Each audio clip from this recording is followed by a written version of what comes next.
Hey guys, Natalie here. Today I'm going to be talking about one of my favorite aspects of literature, and that's the embodiment of death. So if you've already seen my death series review from Terry Pratchett's Discworld books, then you already know a little bit about one of my favorite death characters, which is Death in small caps from that world. But today I'm going to be talking about my three favorites that are really interesting in comparison to each other. So let's start with some of the more famous personifications of death. First of all, there is a difference between a personification of death and an anthropomorphic personification of death.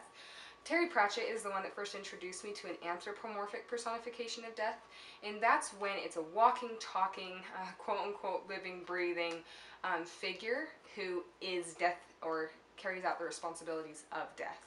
A personification of death is just when you're referring to death as something that can do human things, like death laughed, but it doesn't necessarily mean it's a corporeal being. So I'm going to talk about three corporeal death characters. So some of the more famous ones, if you've ever read Paradise Lost by John Milton, you are familiar with the devil and I think it's the Lady of Hell. Anyway, their son is Death, and that is a being, a creature, a person. So that is a very, very famous one that is from, I think, the Enlightenment period of literature. There is also the Seventh Seal death character. That is a 1957 Swedish film, and most people, even if they haven't seen it, are familiar with the idea of a medieval knight sitting down to play a game of chess with death across the chessboard to try to bargain away something that only death can give.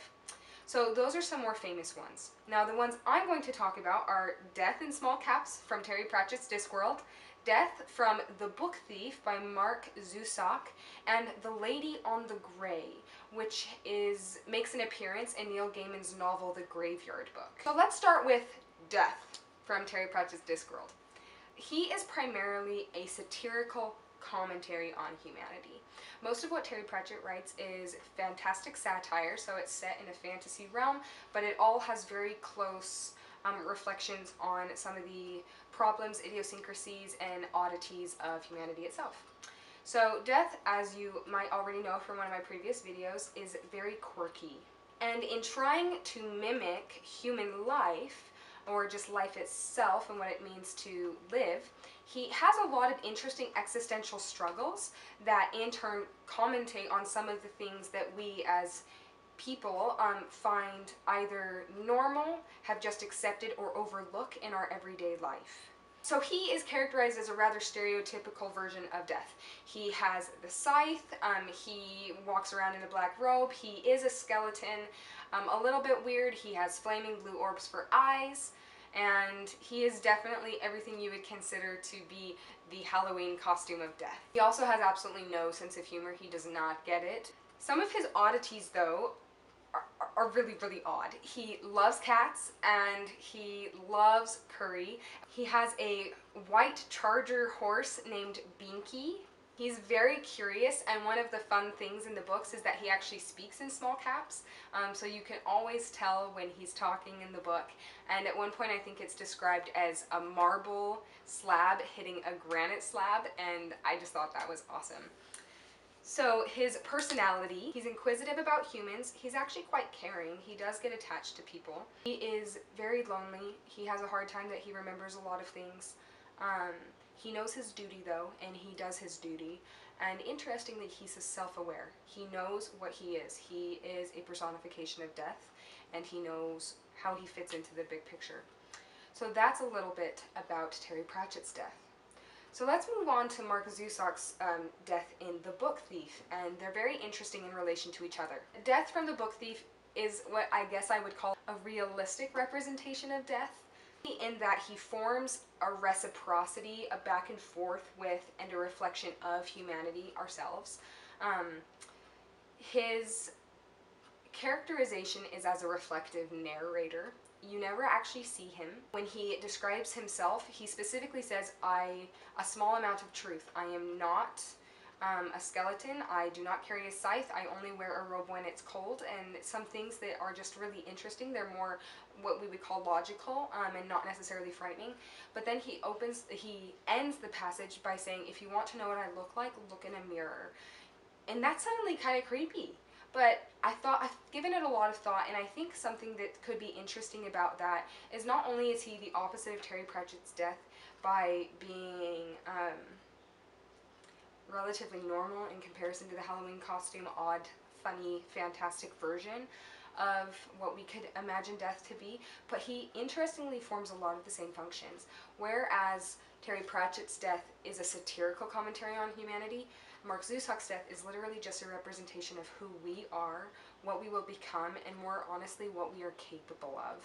This death is, in the book Thief, is grieves. He's often very sorrowful because he has to clean up what humanity is capable of. He's very aware of our dualities. He at one point asks how something could be so beautiful and at the same time so horrific, and he reflects and wonders at who we are. I would definitely call him the great observer. He just watches humans. At one point he says he's haunted by humans, which is interesting because it's the opposite of what we would imagine of us being haunted by death. He does avoid us, as I imagine you would. As far as his oddities, he really likes color. He describes things in color, especially the sky. He likes a chocolate brown sky, and he specifically likes that because it relaxes him. As far as his personality, he is curious, he's compassionate. At one point he describes himself as having a heart, but even so he's weary, and he says that he is. He says, I don't know how much longer I can do this, and the reason I think that's so prevalent is because the book itself is set in World War II, and he's very interested in human beings, which is why he's following the story of Liesel, who likes to steal books and gain as much knowledge as possible. And as you would expect, he is dealing with a lot of death because it is World War II. And so it's a really interesting difference between Terry Pratchett's funny, odd, stereotypical death that still makes a biting commentary on humanity versus Mark Zussach's death that, set in World War II, has a very sobering and almost realistic quality to himself, where he reflects back the beauty but also the horror of what humans are capable of and what we cause as people die, and the weariness that that would cause someone but that he can never be associated with us as we live. So switching veins, the last one that is my favorite is The Lady on the Gray. So this is very different. It's not a comparison, it's just a super cool death-esque figure. So being known in the Graveyard book by Neil Gaiman, she is, first of all, a woman, which is super interesting. Most often when you come across death characters, if they're gendered at all, they're usually more masculine. If nothing else, they're at least played by male voices, and so it is really interesting to have a death figure that is female. So her image is also coupled with a gray, which is a very large white stallion essentially, and they described hers as 19 hands high, which is huge. So it's quite a formidable image. So in the book, she's actually a side character, which is super interesting. She's also very different from both Terry Pratchett's death and Mark Zussach's death in the fact that she's more of a mythical, almost ancient legendary type of death that fits more into stories than just a fantastic world like Discworld or a realistic setting like World War II. She is serene and peaceful. She has a voice that's described as the tinkling of 100 tiny bells. She's clothed head to foot in gray. It's described as a skirt and a shawl that's of a gray fabric that looks almost like spun cobwebs. Her responsibilities in the book are to preside over the dance of the macabre, I guess is how you would say it, and that's essentially where the living and the dead dance together, and on the Graveyard Hill, winter white flowers start to bloom, and she comes and dances with the main character in the book named Bod, Nobody Owens, and he asks essentially kind of ish who she is. Mostly if he'll ever get to ride her white horse is the main question. And she says that everybody gets to ride her horse, and that it is gentle enough to carry a child and sturdy enough to carry a soldier is the general message of what she gives to him, which definitely adds to the idea of like ferrying souls, even though it's not a boat she uses a horse. The last thing I'll mention about her happens at the beginning of the Graveyard Book, and it's when as a baby Nobody Owens is in the graveyard and the dead there don't know what to do with him, the ghosts, and she shows up and says that they should bring him as a part of the family of the graveyard by saying that the dead should have charity, which is a really interesting idea. She, as a death personification, doesn't really function as a commentary. She's just a side character. She is a mythical-like figure that will come to all of us in the end, and she holds people in awe. Even the dead of the graveyard still reverence her immensely, and she isn't funny, but she's not sorrowful, she just is. And in that way, she's a very different character from the other two.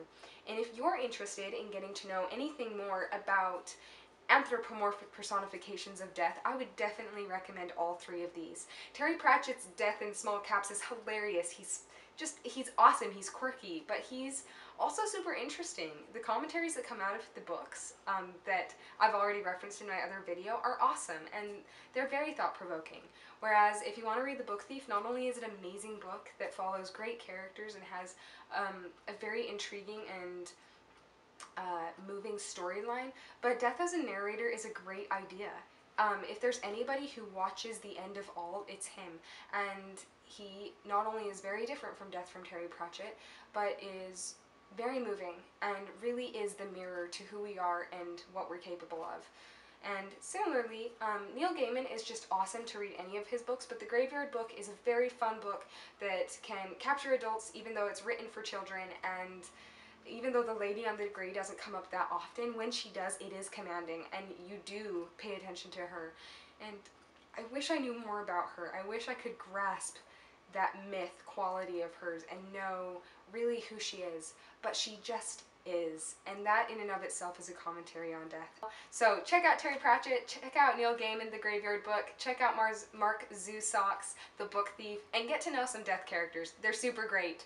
So if you guys want to hear any more from me, see book reviews, see commentaries on things that I like to think about, listen to what I recommend for reading on a rainy day or whatever it is, then go ahead and subscribe right here, and I'll see you guys later on Novel Thoughts.